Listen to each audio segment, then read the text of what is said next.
Have you ever had that sinking feeling that something just isn't right? That prickly sensation on the back of your neck that screams, "You're not alone"?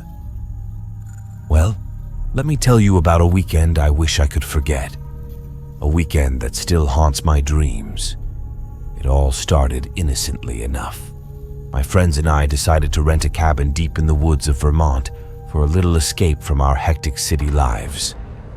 The place was perfect, secluded, surrounded by towering pines and far away from the buzz of civilization. We were ready for a weekend of hiking, bonfires, and pure relaxation. Friday night, we arrived late, but spirits were high. The cabin was rustic but cozy, with a roaring fireplace and a wraparound porch that overlooked the dense forest. After unpacking, we settled into the living room, sharing drinks and laughter, our voices the only sounds in the still night. As midnight approached, we decided to call it a night. I chose a small bedroom on the first floor, right next to the back door, while the others headed upstairs. Exhausted, I quickly fell into a deep sleep, only to be jolted awake by a loud crash around 2 a.m. My heart raced as I listened intently, trying to pinpoint the source of the noise. There it was again, a loud, deliberate thud, like something heavy hitting the wooden porch. I grabbed my phone and quietly crept to the window. The moon cast an eerie glow over the clearing, and I could see nothing out of place, but the uneasy feeling lingered. I texted my friend Jake, who was in the room directly above me. "Did you hear that?" A minute later, his reply came. "Yeah, probably just an animal. Go back to sleep." I tried to take his advice, but sleep wouldn't come.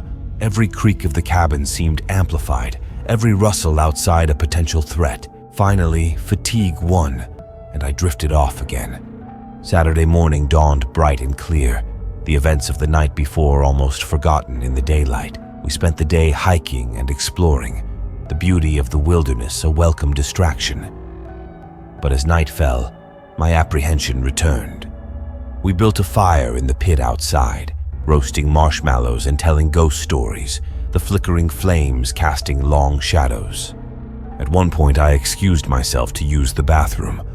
As I walked back toward the group, I caught a glimpse of something, or someone, moving quickly between the trees at the edge of the clearing. I froze, squinting into the darkness, but saw nothing. Unease settled in my stomach. "Hey, did you see that?" I asked when I rejoined my friends. "See what?" Lisa replied, looking around. "I thought I saw someone in the woods." Jake laughed. "Dude, you're just spooking yourself out with all these stories. Relax." I nodded, trying to shake off the fear. But the rest of the night, I couldn't relax. I felt watched, hunted. That night, the thudding returned, louder and more insistent. This time, I wasn't the only one who heard it. Jake burst into my room, eyes wide with fear. "Okay, that's not an animal." We gathered the others, armed ourselves with kitchen knives and flashlights, and stepped onto the porch. The cold air bit at our skin as we shone our lights into the trees, searching for the source of the noise. That's when we saw it, a figure standing just at the edge of the forest, watching us. Tall and gaunt, its eyes seemed to reflect the light, glowing eerily in the dark. "Who's there?" Jake shouted, but the figure didn't move. We backed into the cabin, locking the door and barricading it with furniture. The figure remained, unmoving, staring. Every so often, it would disappear into the woods, only to return minutes later, closer each time. We huddled together in the living room, the fear palpable. Around dawn, the figure vanished for good. When we finally dared to step outside, there were no signs of anyone or anything. We packed up in record time and left, the beauty of the cabin now tainted by the terror we'd experienced. To this day, I can't explain what we saw. Was it a person? A spirit? All I know is that it felt wrong, like the woods were trying to tell us we didn't belong there. And you can bet I'll never set foot in those woods again.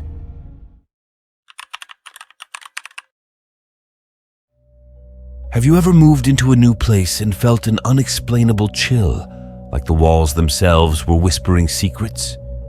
That's exactly what happened to me during my freshman year of college, and it was an experience that left me questioning my sanity. It was the fall semester, and I was thrilled to be living on campus, ready to embrace the college life. My dorm was an old, ivy-covered building with creaky wooden floors and narrow hallways. My roommate Alex and I hit it off immediately, and we were excited to make the tiny room our own. The first few weeks were a blur of classes, parties, and late-night study sessions. Life was good, and we barely noticed the odd quirks of our old dorm. The flickering lights, the occasional draft, and the mysterious creaks all seemed like part of the charm. One night, after a particularly grueling study session, I decided to call it a night while Alex stayed up to finish a paper. I climbed into my bed, pulling the covers tight around me, and quickly drifted off to sleep. Sometime in the middle of the night, I was jolted awake by a sound that I can only describe as a low, guttural whisper. It seemed to be coming from right next to my ear. I sat up, heart pounding, and scanned the room. The only light came from the dim glow of Alex's desk lamp, where he was still typing away. He hadn't noticed anything. I shook my head, chalking it up to a bad dream, and tried to go back to sleep. But as soon as I closed my eyes, the whispering returned, louder and more insistent. "Who's there?" I whispered back, my voice trembling. The whispering stopped, replaced by an eerie silence. I lay awake for what felt like hours, every shadow in the room a potential threat. Eventually, exhaustion overtook my fear, and I fell asleep with the light on. The next morning, I told Alex about the whispering. He laughed it off, suggesting it was just my imagination. I wanted to believe him, but something about the experience felt too real. That night, I stayed up late with Alex, keeping myself busy to avoid going to bed. When I finally crawled under the covers, I left the lamp on again. Around 3 a.m., the whispering started once more. This time, it was louder, almost like a chant. I could make out some of the words: leave, danger, death. My blood ran cold. I sat up and saw a shadowy figure standing at the foot of my bed. It was tall and dark, with no discernible features, just a looming presence. "Alex!" I shouted, but when he turned around, the figure vanished. "What's going on?" he asked, looking concerned. "There was someone here, right there." I pointed to the spot where the figure had been. He got up and checked the room, but there was no one else. "You're just stressed," he said. "We've both been under a lot of pressure." I wanted to believe him, but I couldn't shake the feeling that something was very wrong. Over the next few nights, the whispering and the shadow figure became a regular occurrence. Alex never witnessed it. It always disappeared when he turned around. One night, desperate for sleep, I decided to confront whatever was haunting me. Armed with my phone flashlight and a lot of courage, I stayed up, waiting for the whispers. When they started, I got up and walked toward the source. The shadowy figure appeared again, but this time I didn't shout for Alex. I walked right up to it, my heart pounding in my chest. "Who are you? What do you want?" I demanded. The figure seemed to waver for a moment before it spoke in a voice that sounded like a chorus of whispers. "You must leave. This place is not safe." "Why? What's here?" The figure pointed to the corner of the room where the wallpaper was peeling. I hadn't noticed it before. As I walked over and peeled back the wallpaper, I found an old newspaper article taped to the wall. It was about a student who had died in the dorm room under mysterious circumstances 50 years ago. The cause of death was never determined, but rumors of foul play and haunting had circulated for years. Terrified, I showed Alex the article. We both decided it was time to move out. We found another room in a newer dorm building and left the haunted room behind. The whispering stopped, and we never saw the shadowy figure again. To this day, I wonder if the ghost of that student was trying to warn us of some unseen danger, or if it just wanted peace.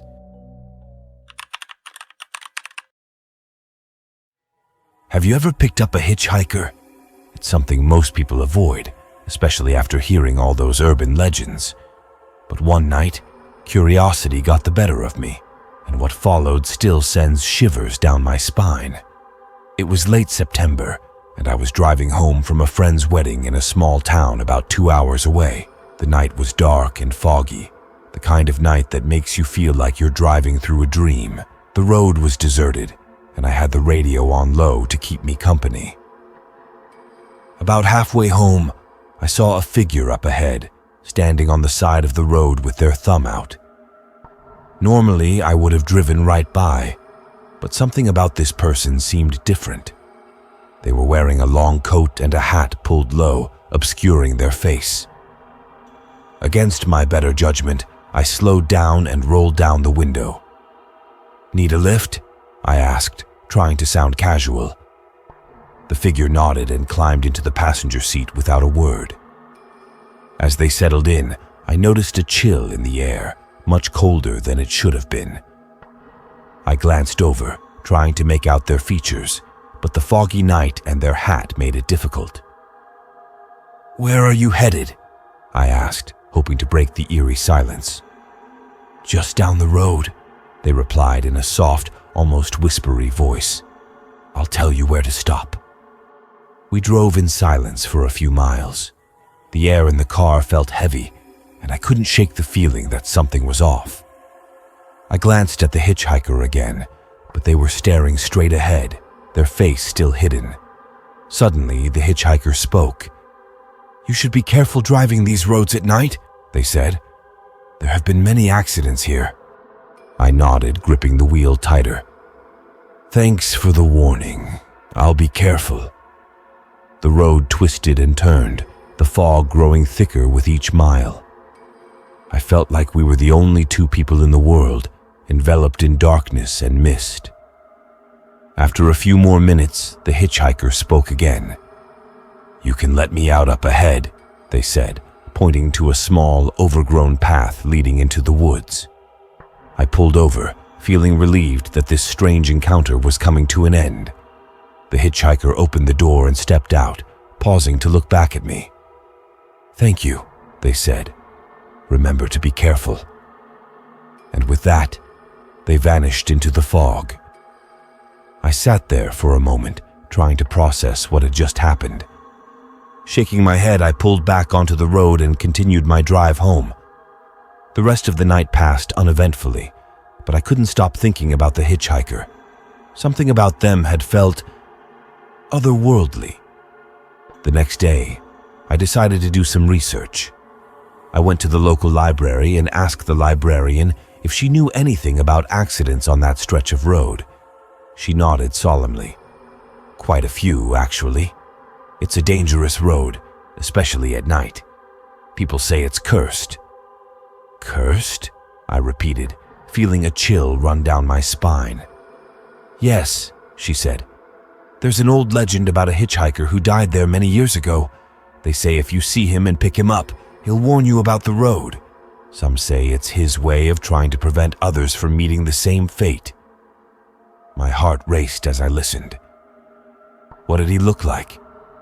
"They say he wears a long coat and a hat pulled low over his face," she replied, "just like he did the night he died." I felt a cold sweat break out on my forehead. Could it be possible? Had I really encountered a ghost?